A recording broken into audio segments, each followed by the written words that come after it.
Today we're tackling something fundamental, really.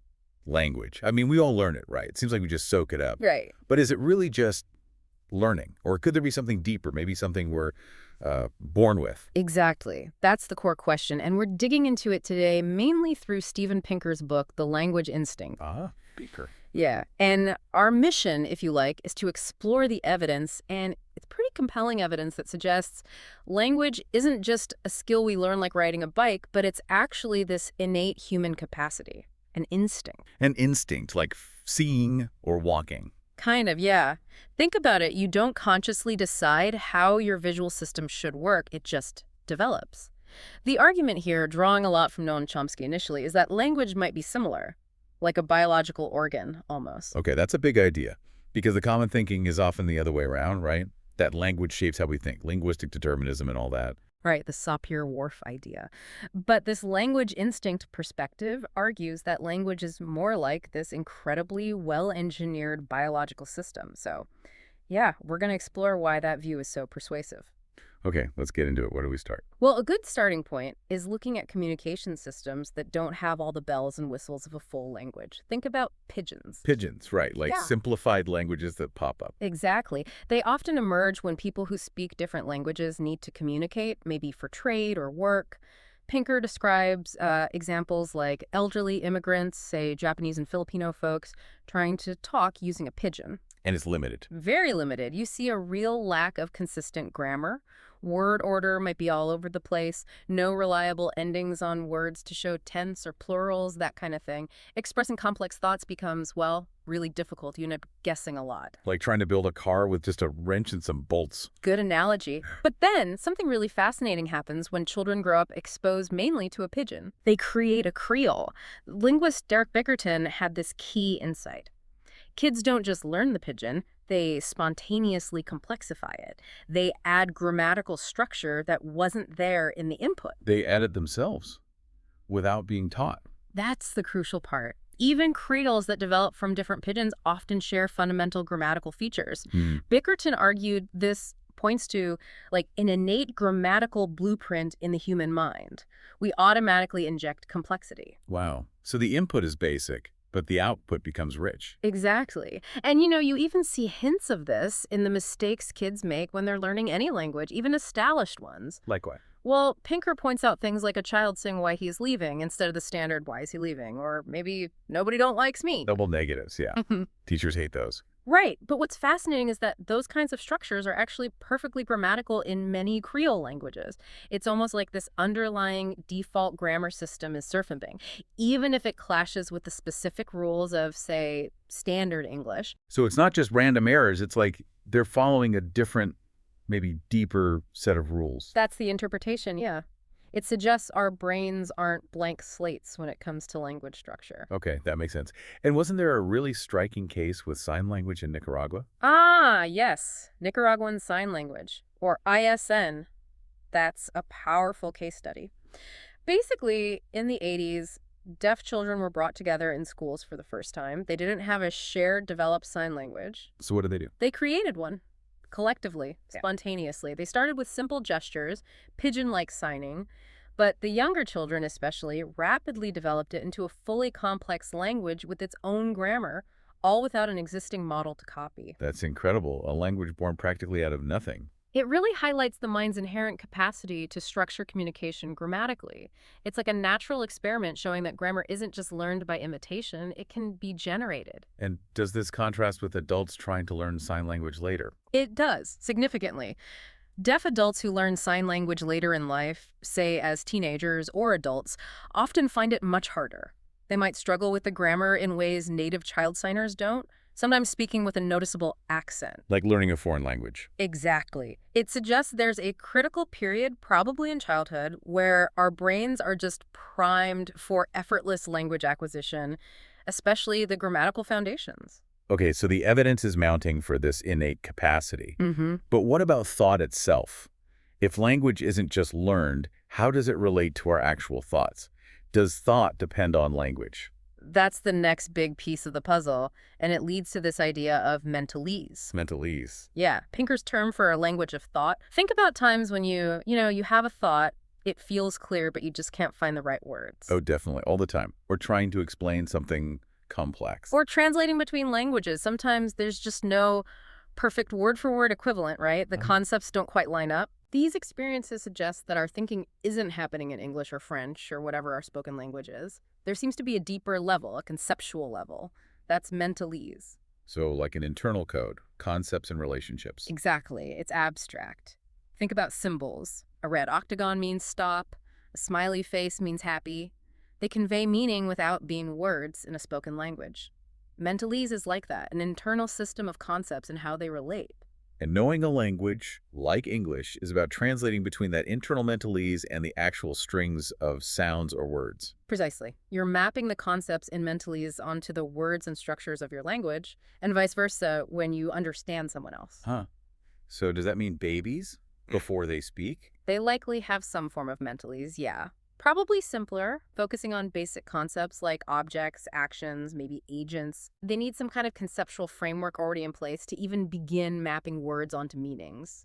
You can't learn dog means dog unless you already have a concept of what a dog is. Right. You need the idea first, and maybe animals too, a simpler version. Plausibly, yes. A simpler dialect of mentalese. And this also means we can think about things even if we don't have a specific word for them yet. Concepts like freedom or justice can exist in mentalese before a society develops precise terms, and the words themselves can evolve to capture nuances of those concepts. Okay, so mentally is the thought, language is the expression. But how does language actually do that expressing part? How do we combine words meaningfully?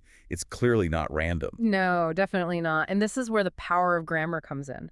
Wilhelm von Humboldt had this great line, Pinker quotes, about language making infinite use of finite media. Infinite use of finite media, meaning? Meaning we have a limited set of words and a limited set of sounds, but we can combine them using rules grammar to create a virtually infinite number of unique, meaningful sentences. Sentences nobody has ever said before. That's generative grammar, right? Not like school grammar, but the underlying rules. Exactly. It's the system that allows us to generate and understand novel sentences. It's not about split infinitives. It's about the fundamental architecture, like the difference between dog bites man and man bites dog. Same words, different structure, totally different meaning.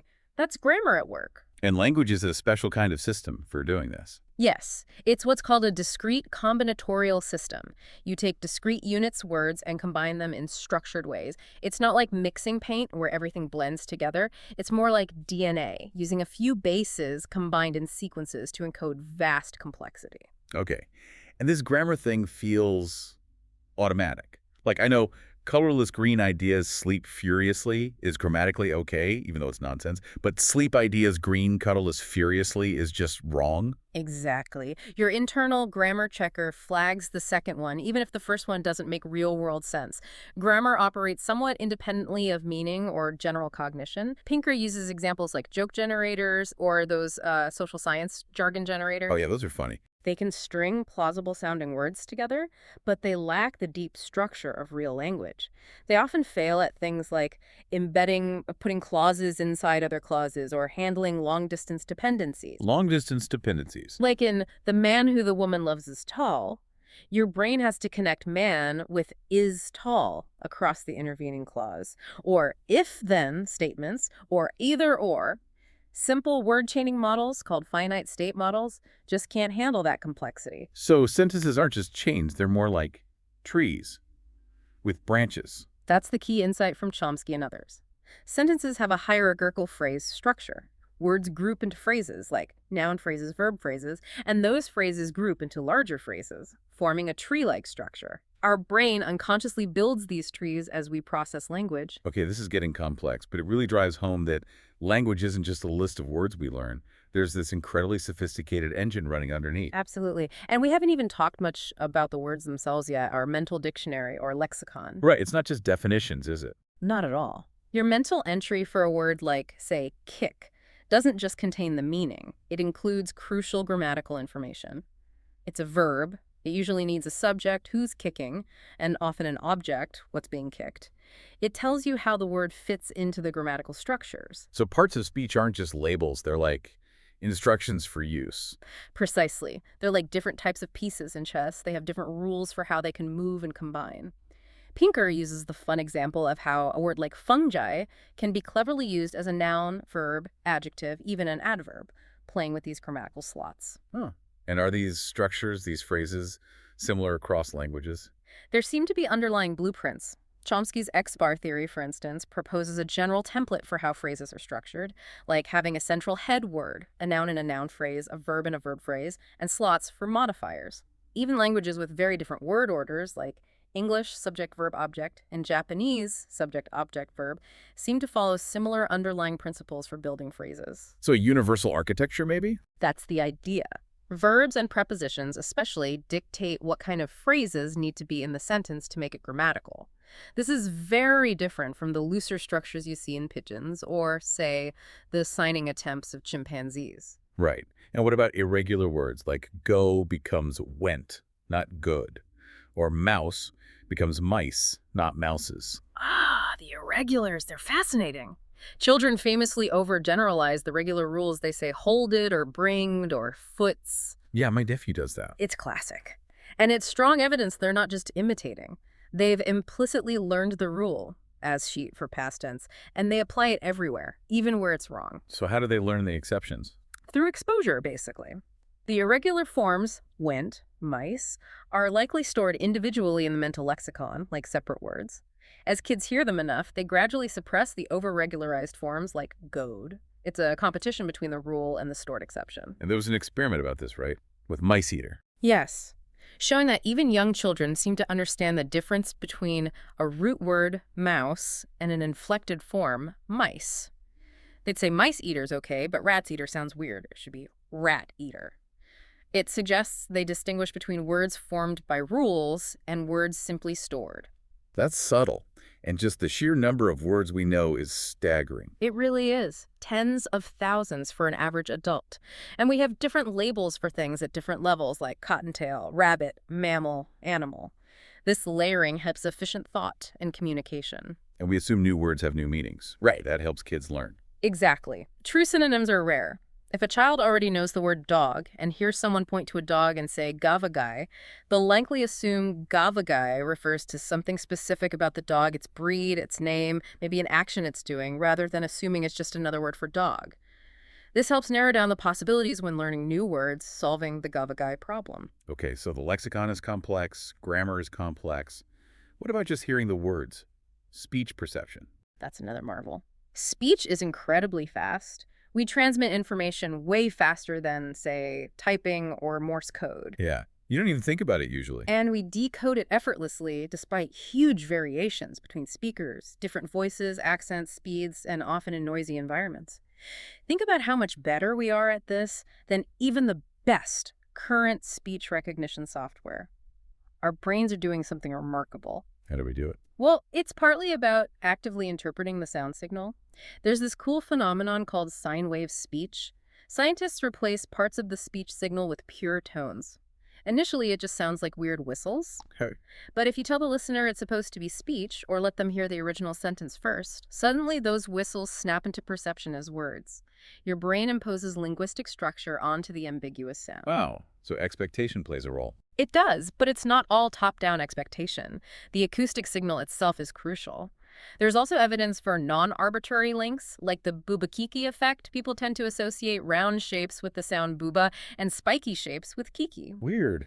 And our brains automatically apply complex phonological rules, like vowel harmony in pairs, like fiddle-faddle or higgledy-piggledy, or how the "ed" past tense ending is pronounced differently. T after voiceless sounds, slapped. D after voice sounds, jogged. Ed after T or D, wanted. Yeah. We do this unconsciously. Right. You don't think about why a slap sounds like T at the end. You just do it. It's part of the language machinery. Okay, so we perceive the sounds, access the words, understand the grammar. How do we put it all together to understand a whole sentence in real time? That's the process of parsing, analyzing the grammatical structure as the sentence unfolds.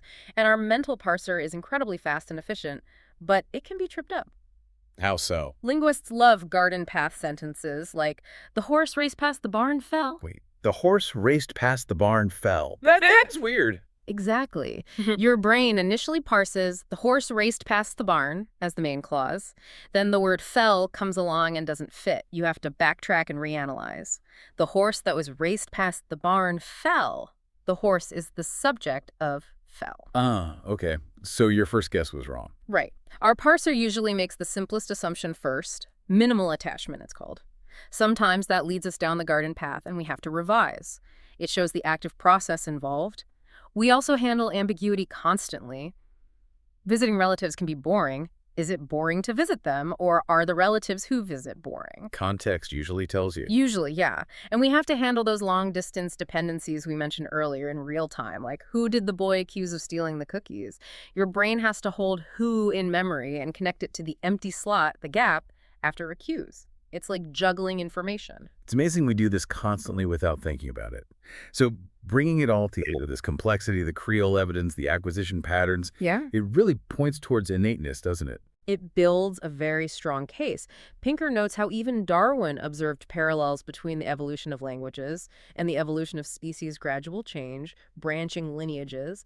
Though now, with mass media and mobility, we see things like American English dialects becoming more similar, a kind of Babel in reverse. And we intuitively know language takes time to develop, right? Yeah. Those silly tabloid headlines like baby born talking. Exactly. Everyone knows that's absurd. Language unfolds in stages. Babbling, then one-word utterances, then two-word strings, often missing function words, mommy sock. Then this explosion of grammar around age 2 or 3. And that's when the goad and foots errors pop up. Yes, the overregularizations are key evidence they're applying rules, not just imitating. They often use the correct irregular form initially, then start overregularizing, and then finally figure out the exceptions again. What about how adults talk to kids? Motherese. Does that teach grammar? Well, child-directed speech is different. Higher pitch, simpler sentences, repetition. But Pinker argues it's not a deliberately simplified grammar curriculum. Parents still use complex sentences, embedded clauses, questions. Kids hear the full complexity of the language. Even if some speech directed at them is simplified, it doesn't seem necessary for acquisition. And the critical period idea seems crucial here, too. The cases of children deprived of language. Yes, tragic cases like Jeannie or later discoveries like Chelsea, who grew up without language input until adolescence or adulthood. They can learn vocabulary, but they often struggle immensely with acquiring grammatical structure. It strongly suggests that the window for effortless, native-like acquisition closes around puberty. So biology seems deeply involved. Is there a specific language organ in the brain? There's strong evidence that specific brain regions, particularly around the sylvian fissure in the left hemisphere, the parasylvian region, are crucial for language processing. Damage there often causes aphasia, language impairment. And there's research into genetics, looking for grammar genes like FOXP2, which seem to play a role in the development of brain circuits necessary for language and speech. But chimps share most of our DNA, Right. right? Why don't they have language? That's a common question. Attempts to teach chimps sign language or symbolic systems show they can learn associations, maybe string 2 or 3 symbols together, but they never achieve the complex generative grammar of a human child. Their communication remains very limited, concrete, and requires intensive training. So the small genetic difference between us and chimps must be critical for language. It seems so. Small genetic changes can have large effects on brain development and cognitive abilities. The exact evolutionary steps that led to human language are still debated. There isn't a clear fossil record of language itself. No obvious intermediate step. Not really. It's one of the big mysteries. Some suggest it evolved gradually, maybe from animal communication systems. Others, like Chomsky, hint it might have emerged more suddenly due to a specific genetic mutation affecting brain structure. Pinker speculates about a cognitive arms race among our ancestors, where increasing social complexity and competition drove the need for more sophisticated communication. A lot still to figure out there. Definitely. But the evidence we do have strongly points towards language being a unique, biologically grounded human faculty. Well, this has been incredibly illuminating. It really reframes language from just something we learn to something we are, in a way. I think so, too. It makes you appreciate, as Pinker says, the engineering marvel of just talking, the complex grammatical knowledge we all deploy unconsciously every single moment. And it certainly puts those arguments about proper grammar in perspective. Many things people call errors are just natural language variation and change, right? Absolutely. There's a huge difference between descriptive grammar, how people actually speak, which is what linguists study, and prescriptive grammar, the arbitrary rules someone decided we should follow. The instinct is for the descriptive kind. So a final thought for everyone listening. Yeah. Just take a moment to think about how this innate language capacity, this intricate system running below the surface, shapes almost everything. How you think, how you connect, what makes us human. The effortless complexity you use every day is not just learned words, it's the biology, it's evolution, it's instinct. It really is something profound.